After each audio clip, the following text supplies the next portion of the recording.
Yes, welcome to all. स्वागत आप सभी का आरएसआर यूट्यूब चैनल पे। और हम आ चुके हैं अभी लाइव सिलेक्शन बेच 2021 की बात अपन यहाँ पे कर रहे हैं। रे ऑप्टिक्स आज एंड गेम होगा पार्ट 6।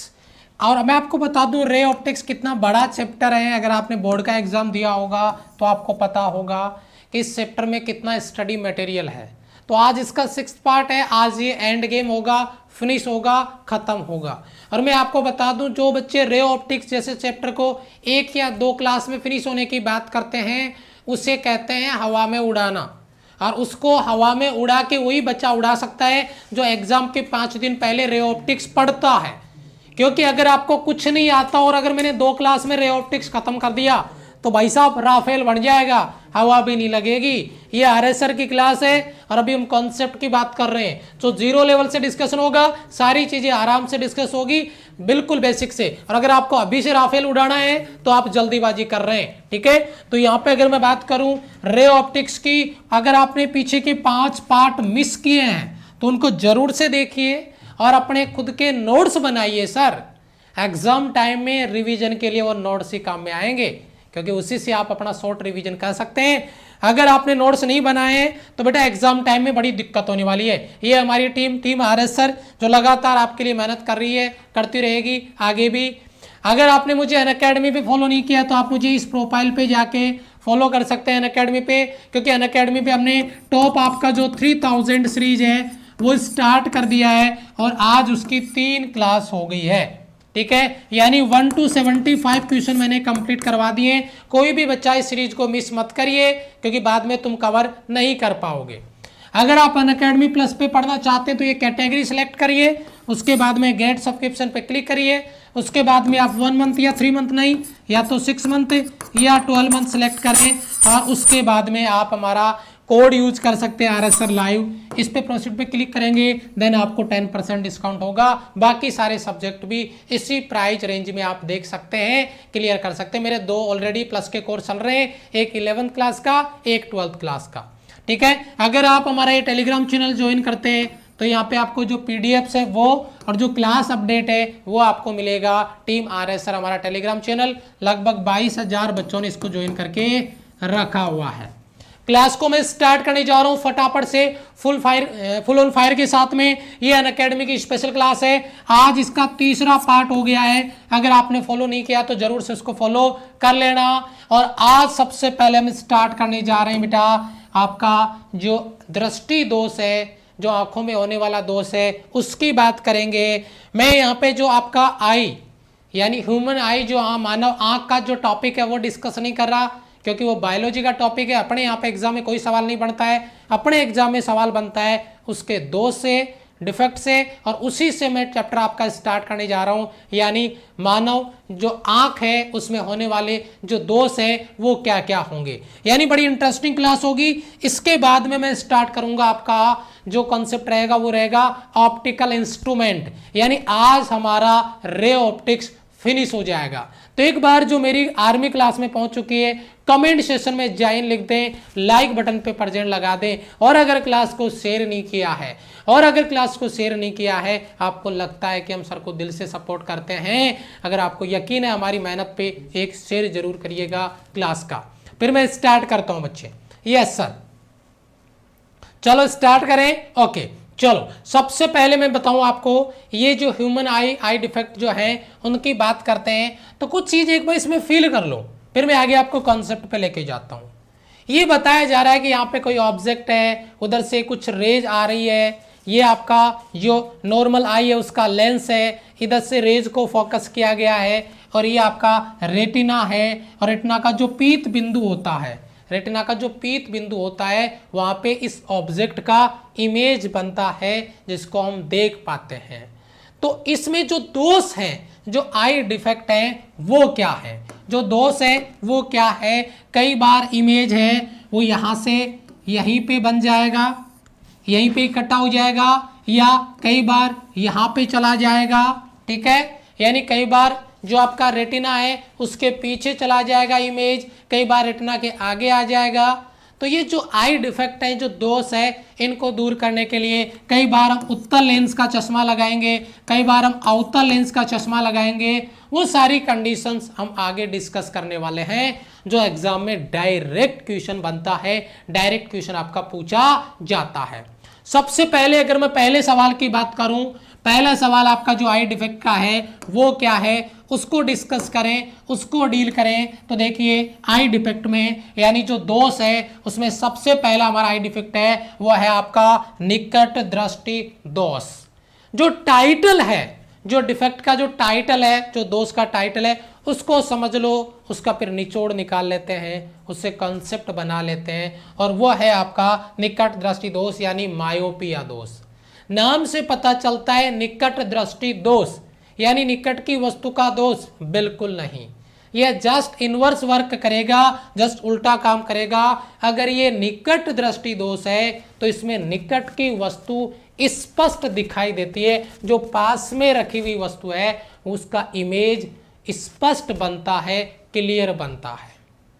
तो फिर सर वस्तु दिखाई कौन सी नहीं देती, जो दूर की वस्तु है। जो आपका आई डिफेक्ट है, दोष अगर आपका निकट दृष्टि दोष है, मायोपिया है, तो हमें पास की वस्तु स्पष्ट दिखाई देगी, दूर की वस्तु स्पष्ट दिखाई नहीं देती है। जो हमारे से बहुत ज्यादा दूर है वह वस्तु हमें स्पष्ट दिखाई नहीं देगा। यही है हमारा निकट दृष्टि दोष। ये तो हो गया इसका टाइटल का जो ऑपरेशन है वो। अब इसको फील करें डायग्राम से।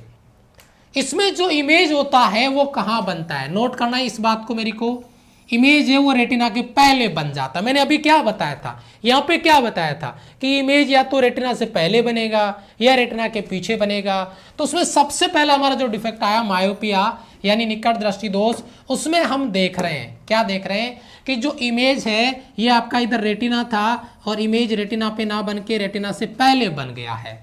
ये इधर आपका रेटिना है और इमेज रेटिना से पहले ही बन गया, मतलब इमेज रेटिना के पहले बन गया। ये आपका आई डिफेक्ट है यानी आंख में दोष है। इस दोष को दूर करना है, रट्टा मारने से काम नहीं चलेगा।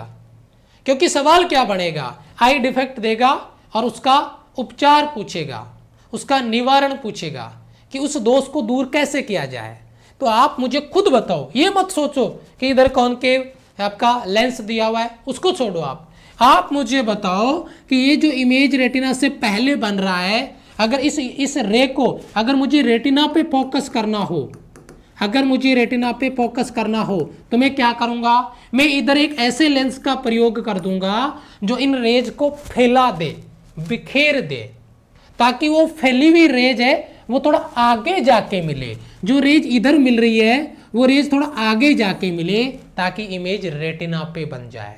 तो किरणों को फैलाने के लिए, बिखेरने के लिए किसका प्रयोग किया जाता है, वो होता है आपका कौन सा लेंस बेटा, कौन सा लेंस है, कॉनकेव लेंस है। इस कॉनकेव लेंस का जैसे ही हमने प्रयोग किया, कॉनकेव लेंस का जैसे ही हमने प्रयोग किया, ये जो रेज पहले इधर जाके मिल रही थी, अब इस लेंस से फैलने के बाद में यहाँ पे जाके मिल रही है, जो कि हमारा रेटिना है, जहाँ पे हमें स्पष्ट इमेज बनेगा, स्पष्ट प्रतिबिंब बनेगा। यहाँ से जो हमारी आंखों में दोष था उसको हटा दिया गया है। ये बात आपको याद रखनी है।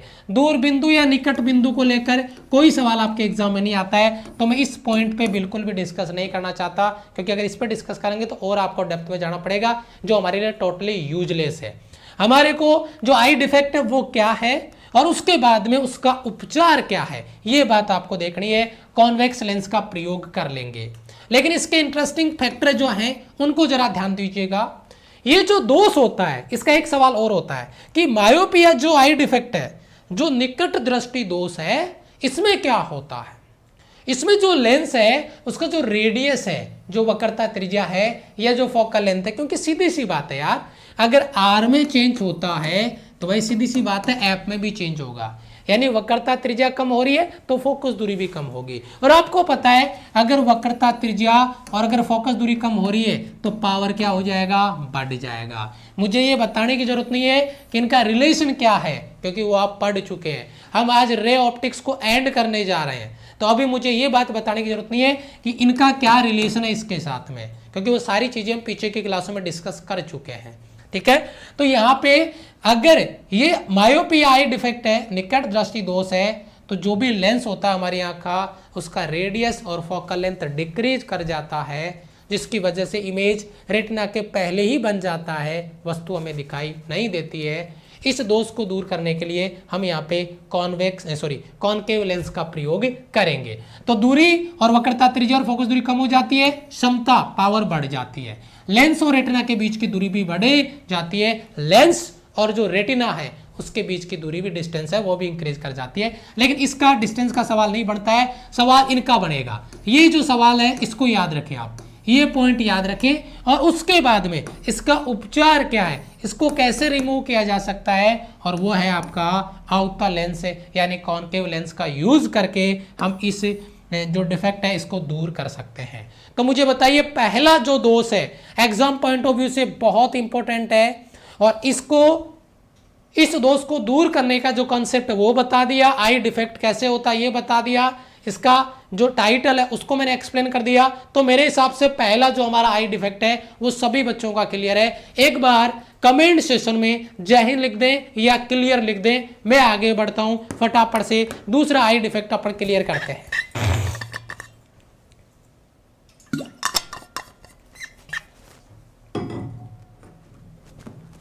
क्लियर है सर, चलो जी। अब आता है आपका दूसरा दोष, नंबर 2 पे जो आपका आई डिफेक्ट है वो क्या है, वो है आपका दूरदृष्टि दोष। यानी दूरदृष्टि दोष की अगर अपन बात करते हैं हाइपरमेट्रोपिया। मैंने क्या कहा, मैंने बेटा अक्सर आपको ये बात बोली है कि यार फिजिक्स में जो भी चीज़ आप पढ़ो ना, और जहाँ पे कंपेरिजन पॉसिबल हो, जहाँ पे तुलना पॉसिबल हो, वहाँ पे तुम कंपेरिजन ज़रूर से करना, क्योंकि कंपेरिजन का बहुत ज़्यादा बेनिफिट मिलता है क्लियर करने के लिए, याद रखने के लिए, क्योंकि उससे खिचड़ी नहीं बनती है।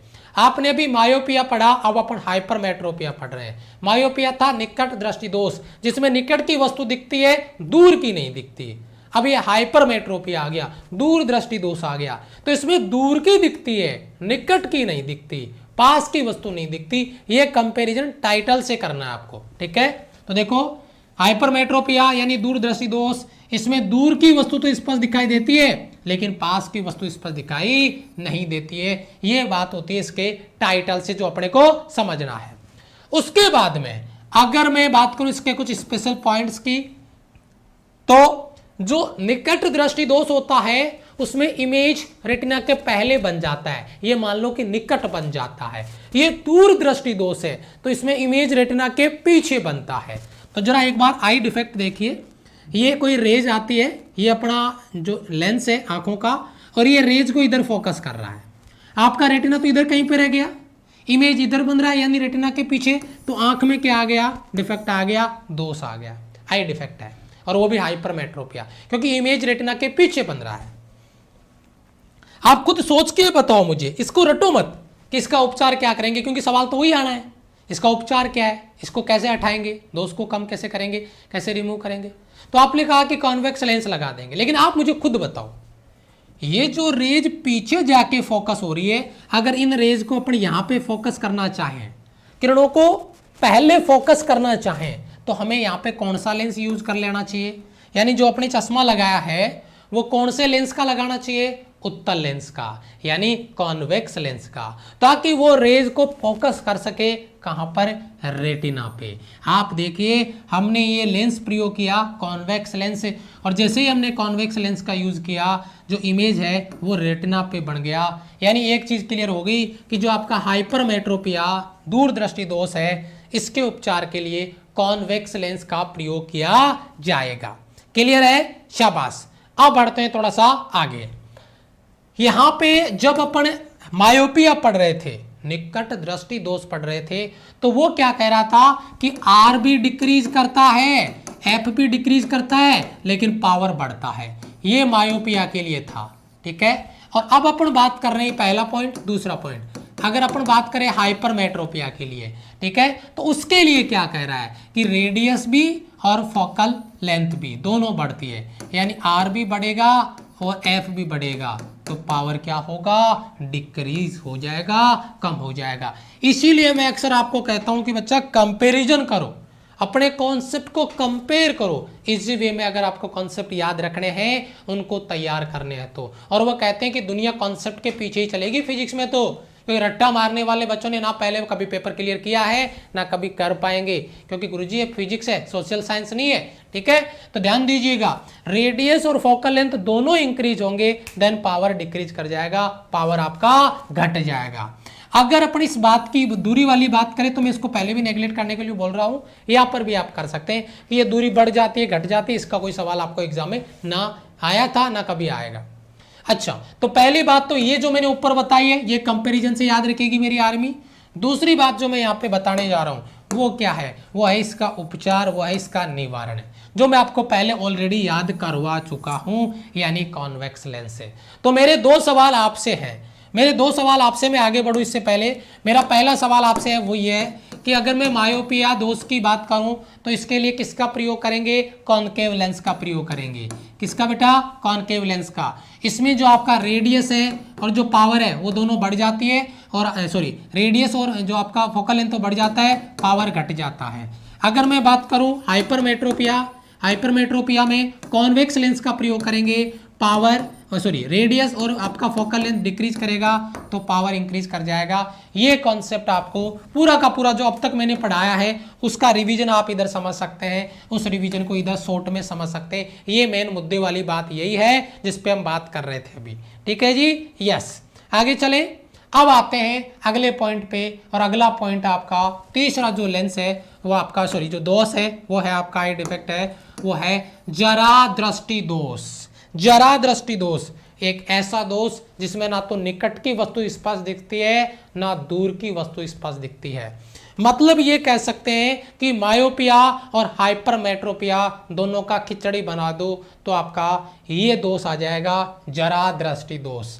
यानी ये दोष जरा नहीं है, यानी थोड़ा थोड़ा नहीं है, ये दोष ज्यादा है, जिसमें मायोपिया भी आ गया, मेट्रोपिया भी आ गया, यानी निकट दृष्टि दोष और दूर दृष्टि दोष दोनों का कॉम्बिनेशन है। ठीक है, गलत कर दिया, क्या गलत हो गया बेटा, यस, क्या गड़बड़ हुआ, गलत बोल दिया सर, क्या बेटा जरा कमेंट में बताओ, रॉन्ग हो गया, क्या गलत हुआ, ऊपर जो लिखा ये गलत हो गया। मायोपिया में देखो बेटा, मायोपिया में क्या होता है, रेडियस और फोकल लेंथ डिक्रीज करता है, पावर बढ़ता है, सही लिखा है। और हाइपरमेट्रोपिया में रेडियस और फोकल लेंथ इंक्रीज करता है तो पावर घटता है।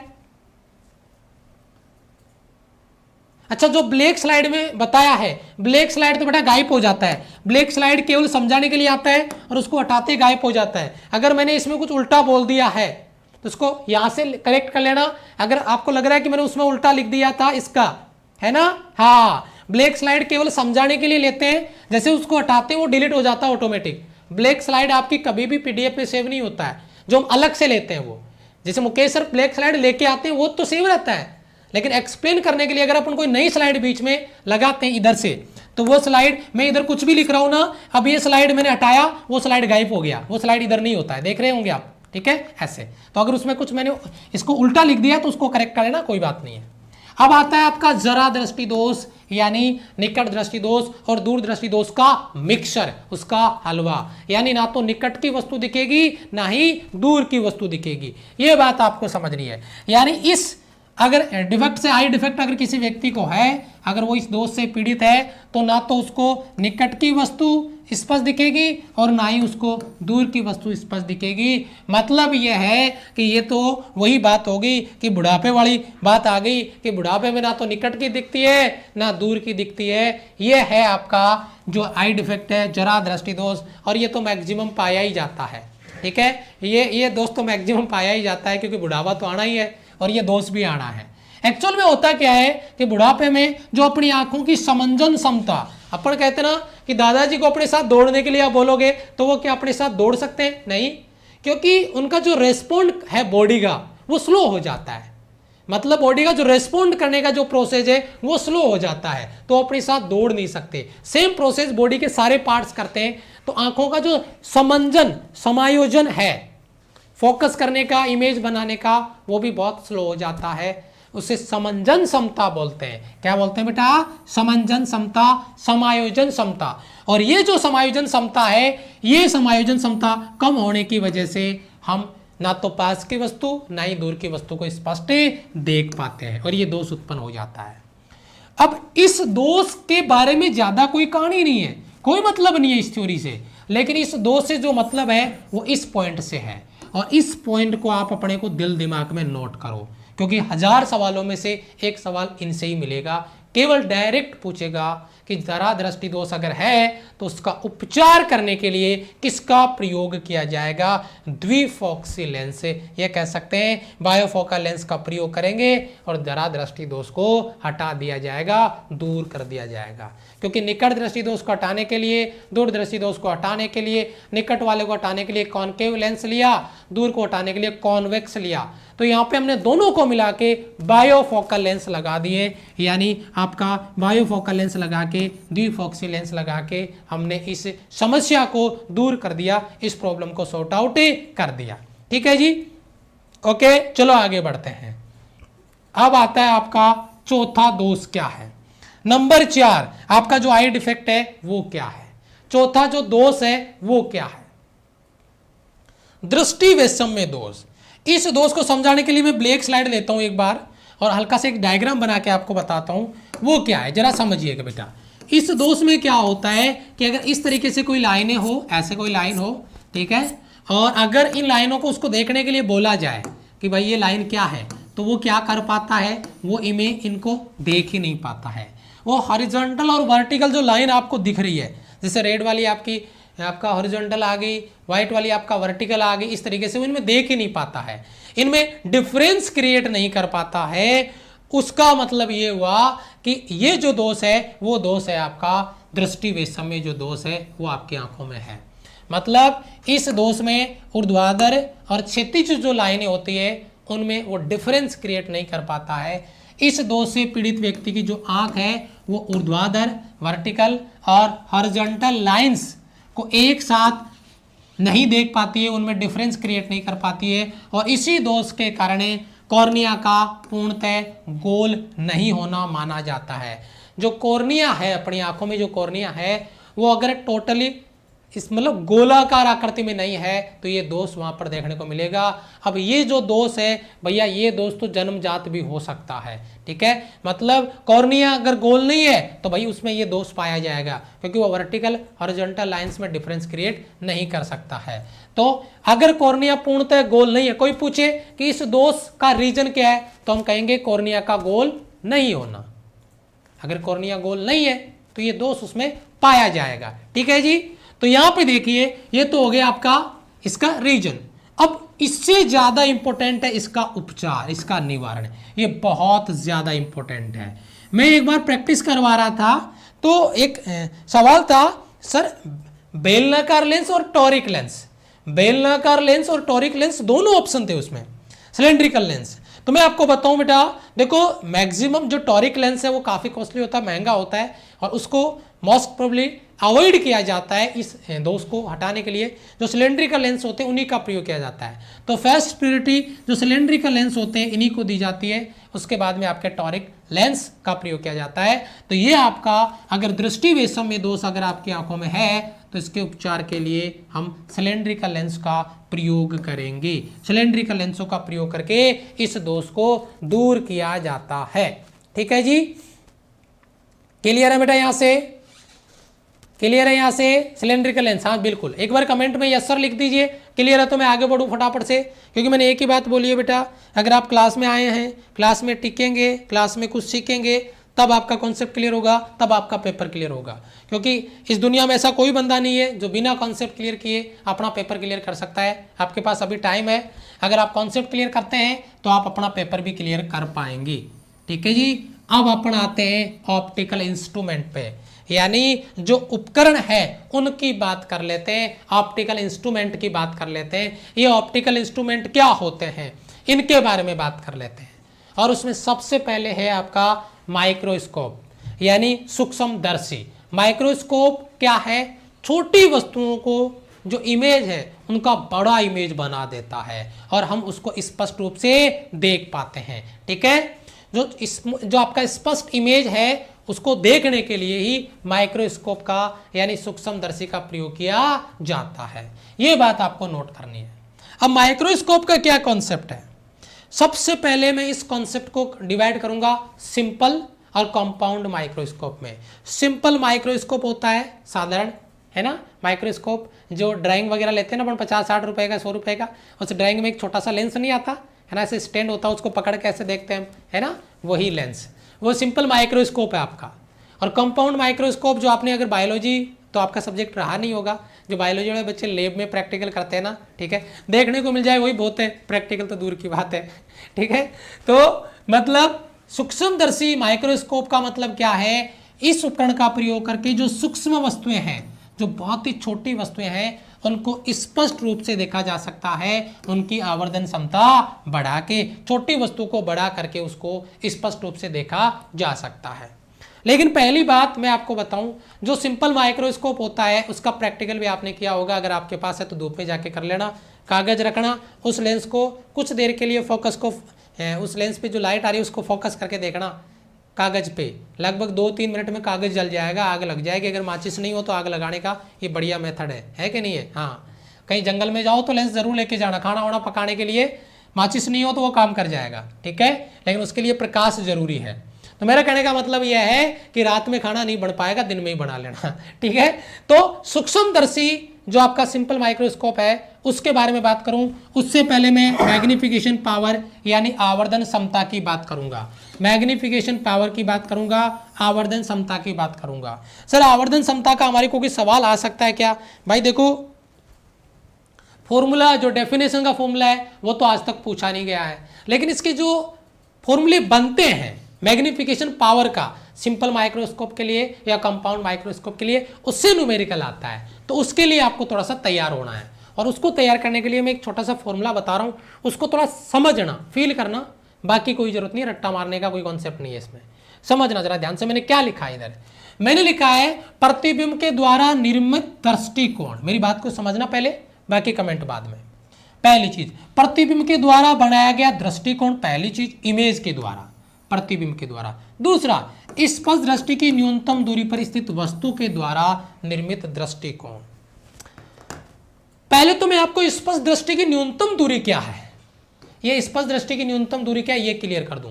बेटा इसको कैपिटल डी से लिखा जाता है और ये स्पष्ट दृष्टि की न्यूनतम दूरी होती है एक स्वस्थ आंख के लिए 25 सेंटीमीटर, ये याद रखना, न्यूमेरिकल में कहीं ना कहीं काम में आ जाएगा। पहली बात, स्पष्ट दृष्टि की न्यूनतम दूरी, मिनिमम डिस्टेंस 25 सेंटीमीटर। अब ये समझ नहीं आ रहा ये दृष्टिकोण क्या है, आप मुझे बताना।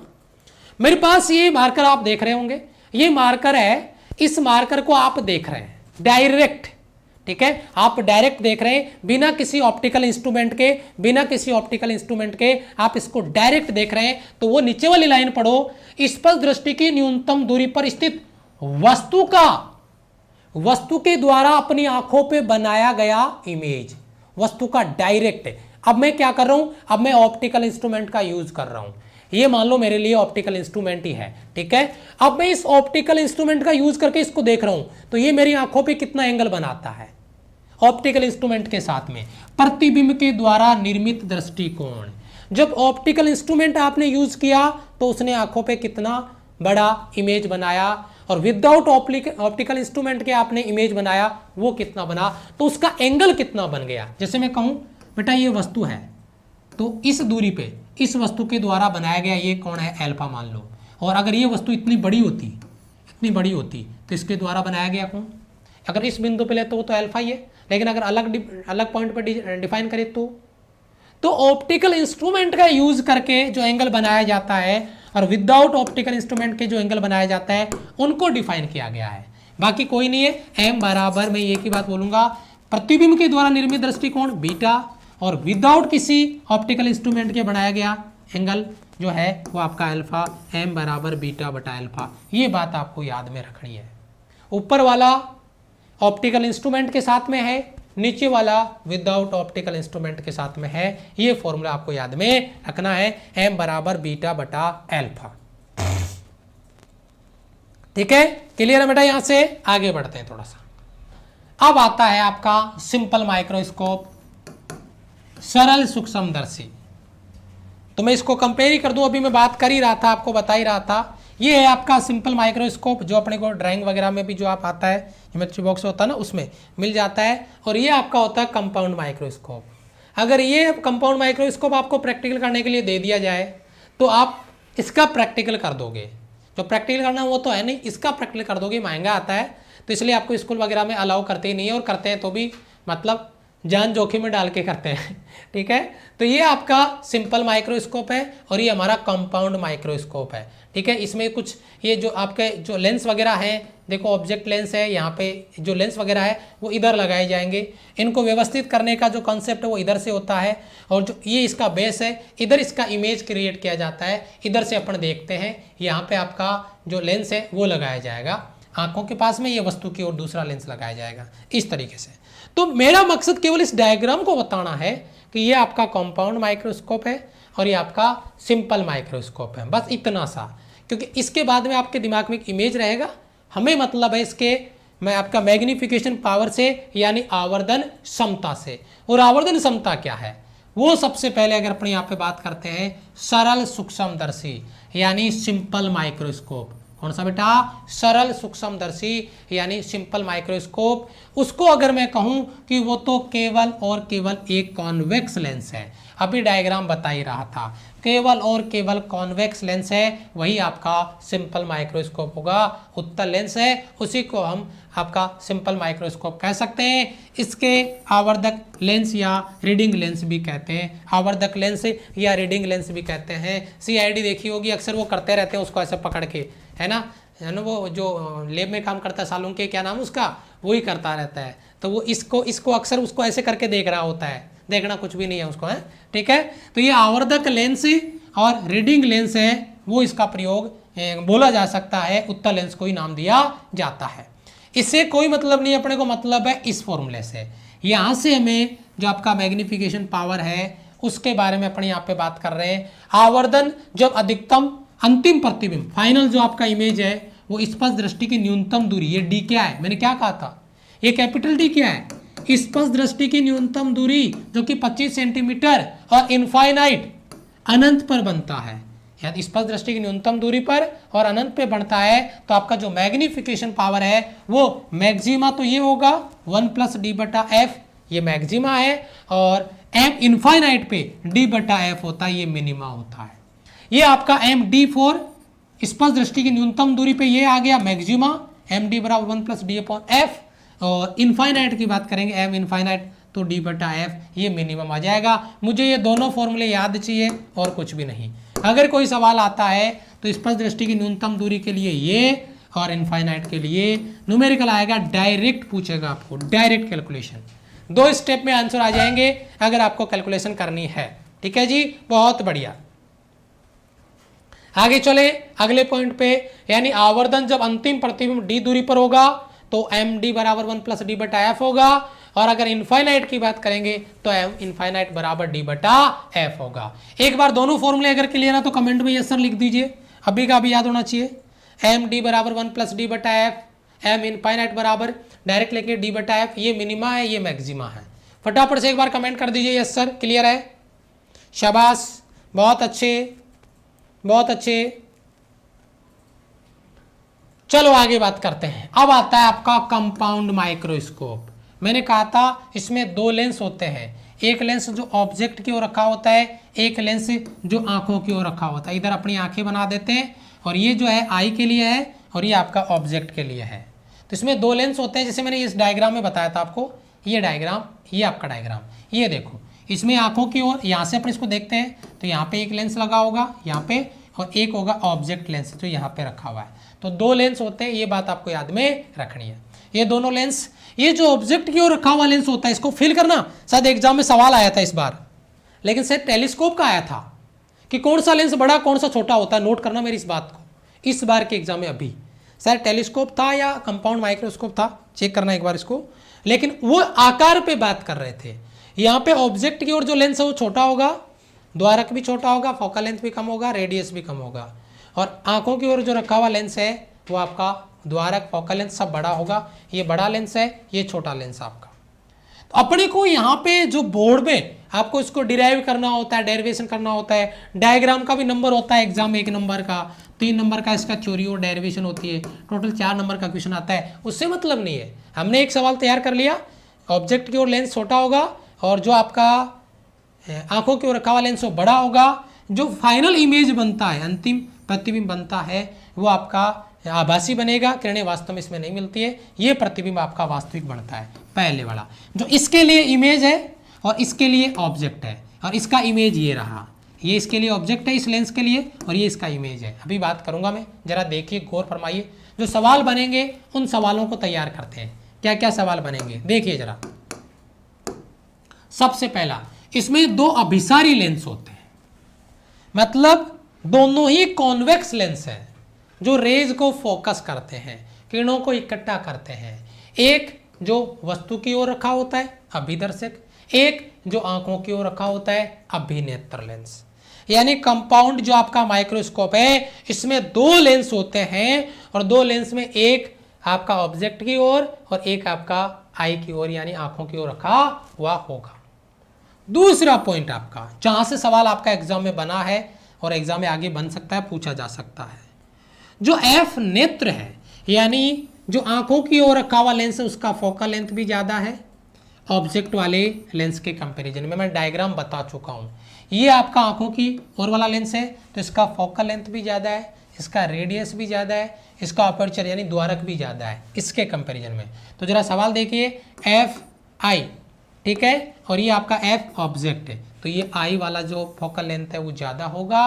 अगर अपन डायमीटर की बात करें, व्यास की बात करें, तो साफ साफ दिख रहा है बड़ा कौन सा लेंस है यार, जो नेत्र की ओर रखा हुआ है, आई की ओर, आंखों की ओर रखा हुआ है। तो ये देखिए डायमीटर आई लेंस के लिए और डायमीटर ऑब्जेक्ट वाले लेंस के लिए, तो ये आपका दोनों चीज क्लियर होनी चाहिए। जो आपका मध्यस्थ प्रतिबिंब है वो वास्तविक होता है और बड़ा होता है। मध्यस्थ प्रतिबिंब का मतलब समझ रहे हो, एक बार बताता हूं। मध्यस्थ प्रतिबिंब आपका कौन सा था, ये वाला, ये पहला ऑब्जेक्ट और इसका इमेज ये बन गया, ये ए बी, तो ये बी डेस ए डेस, ये इमेज इससे बड़ा और वास्तविक होता है, इससे ही मध्यस्थ इमेज बोल रहे हैं। यही आपका मध्यस्थ इमेज है, जो आपका जो बीच में बनने वाला इमेज है वो रियल होगा और साइज में भी बड़ा होगा उसके कंपैरिजन में।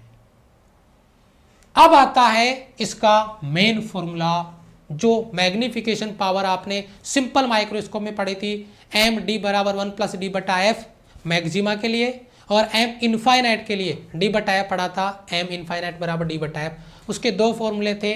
यहाँ पे जो जनरल फॉर्मूला है जो आपको याद में रखना है, magnification power for compound microscope, वो है एम डी बराबर माइनस का वी नोट बटा यू नोट और कोष्टक में 1 + डी बटा एफ ई।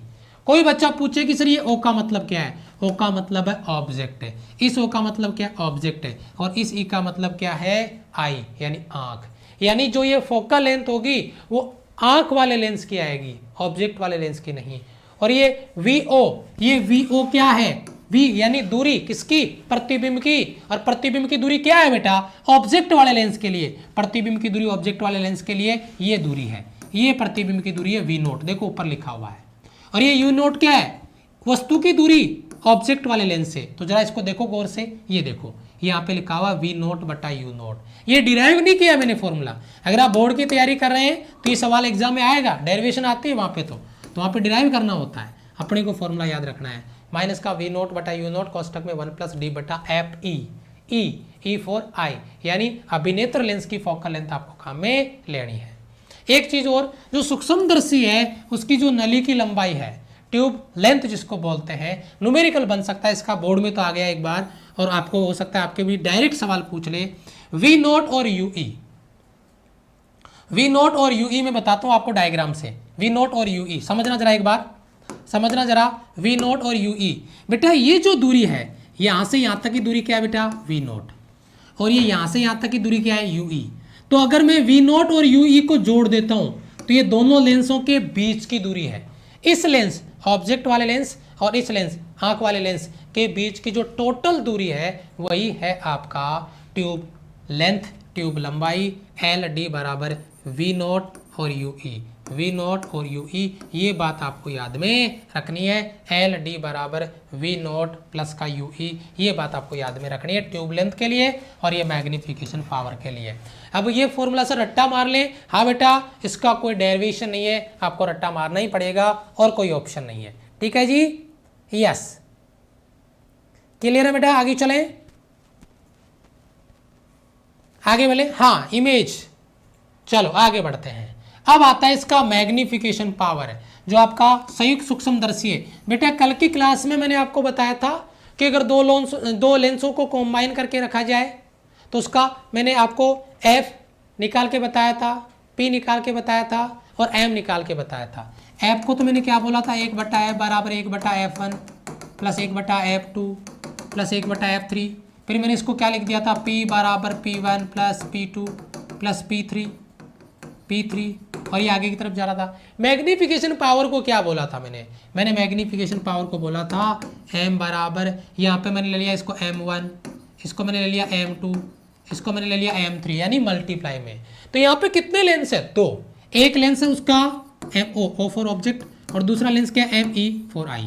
तो ये आपका टोटल मैग्नीफिकेशन पावर आ गया। रट्टा मारने की जरूरत नहीं है, ये तो ये जो कॉन्सेप्ट मैंने बताया इसी का यूज करके याद रख लो, आपको डायरेक्ट ही याद रह जाएगा।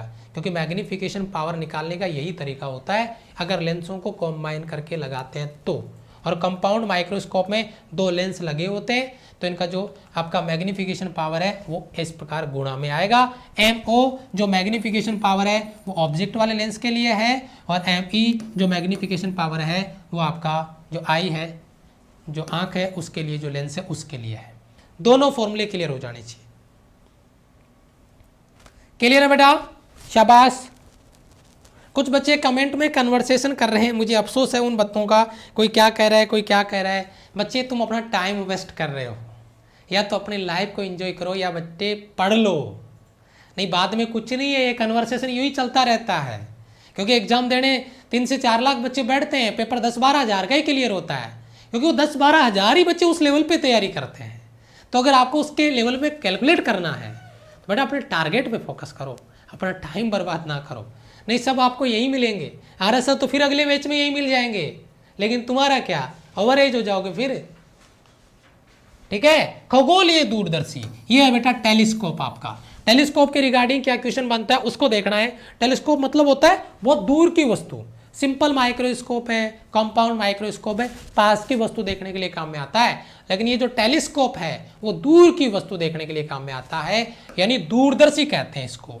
अब इसको याद रखने का क्या तरीका है, जो सवाल एग्जाम में आया था इस बार अभी एयरफोर्स के एग्जाम में, वो शायद टेलीस्कोप से ही था और वो इनके आकार को लेकर था। इनका आकार होता है वो कंपाउंड माइक्रोस्कोप का जस्ट उल्टा। कैसे, कंपाउंड माइक्रोस्कोप में जो ऑब्जेक्ट वाला लेंस था वो छोटा था और जो आई वाला लेंस था वो बड़ा था। इसमें उल्टा है, जो आई वाला लेंस है वो छोटा है और जो ऑब्जेक्ट वाला लेंस है वो बड़ा है। सबसे बड़ा कंपैरिजन यही था, यही है, और इसी से आपको एग्जाम में सवाल पूछा गया है। इसका फोकल लेंथ, इसकी रेडियस, इसका अपर्चर आई वाले लेंस से बड़ा होगा, उसका जस्ट उल्टा। अब कंपैरिजन तो आपको करना पड़ेगा, या तो आपको रखना पड़ेगा। यह आकाशीय पिंडों को यानी दूर की वस्तुओं को देखने के काम में आता है, ये बात आपको याद में रखनी है। ये सवाल आया था एग्जाम में। देखो अब इधर से लेंस, ये लेंस बड़ा है, ऑब्जेक्ट बड़ा लेंस बड़ा है तो इसका फोकल लेंथ भी बड़ा होगा, देख सकते हैं आप नीचे, फोकल लेंथ भी बड़ा होगा आई वाले लेंस से, और इसका डायमीटर जो व्यास है वो भी अभिदर्शक लेंस का बड़ा होगा आई वाले लेंस से, आई लेंस से, ये नीचे मैंने लिखा हुआ है। तो ये ऑलरेडी डायग्राम से आपको याद रख लेना है। इसमें जो बीच में प्रतिबिंब बनता है वो छोटा बनेगा, उल्टा बनेगा और वास्तविक बनेगा। बीच वाला इमेज पता है, ये वाला इमेज छोटा बनेगा, उल्टा बनेगा और वास्तविक बनेगा। लेकिन ये सवाल नहीं पूछा जाता है। अंतिम प्रतिबिंब, ये सवाल जरूर बन सकता है। किसी बुक में देखा था मैंने, कौन सी बुक थी मुझे याद नहीं है, उसमें ये सवाल दिया हुआ था टेलीस्कोप का जो फाइनल इमेज बनता है वो कैसा होता है। वो भी छोटा होगा, उल्टा होगा, लेकिन बेटा वर्चुअल होगा, आभासी होगा।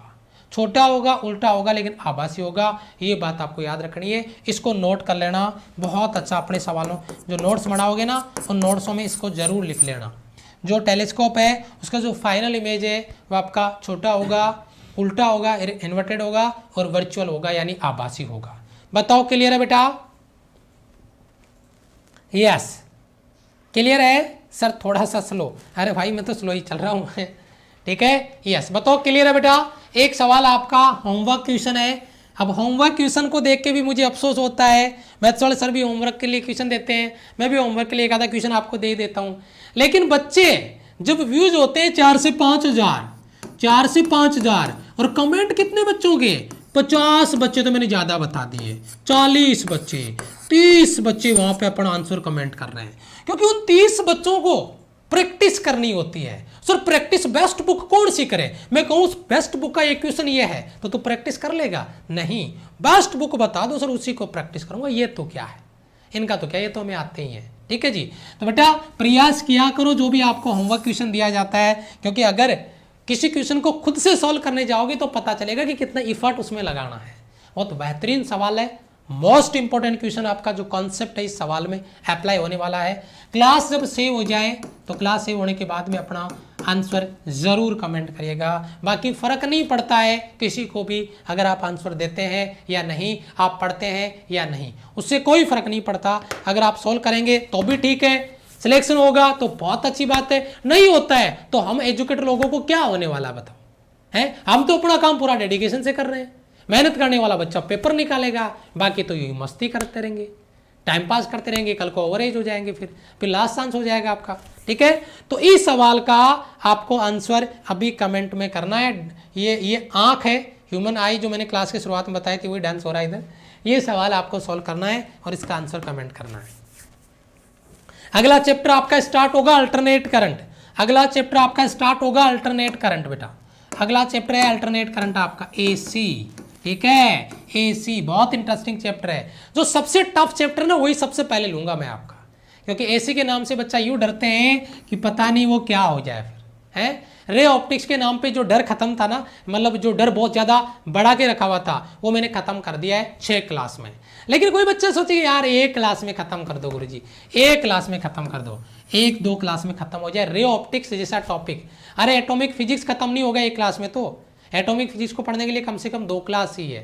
तो बेटा किसी चीज़ को ढंग से पढ़ने के लिए टाइम देना पड़ेगा आपको। ठीक है, चलो जी, thank you so much. Okay, thank you. PDF provide करवाइए बेटा। फिजिक्स के नोट्स आपको खुद को बनाने पड़ते हैं, क्योंकि फिजिक्स में जो कॉन्सेप्ट है उनके पीडीएफ से कोई बेनिफिट आपको नहीं है। यहाँ पे जो कॉन्सेप्ट में दे रहा हूँ उनको आपको नोट्स में ऐड करना है, नोट्स लिखने अपने लेवल पे अपनी लैंग्वेज में। पीडीएफ से काम नहीं चलता है फिजिक्स के कॉन्सेप्ट में। ठीक है, तो फिजिक्स के कॉन्सेप्ट का पीडीएफ आपको नहीं दिया जाता है। ठीक है, यस, ओके बेटा, थैंक यू सो मच।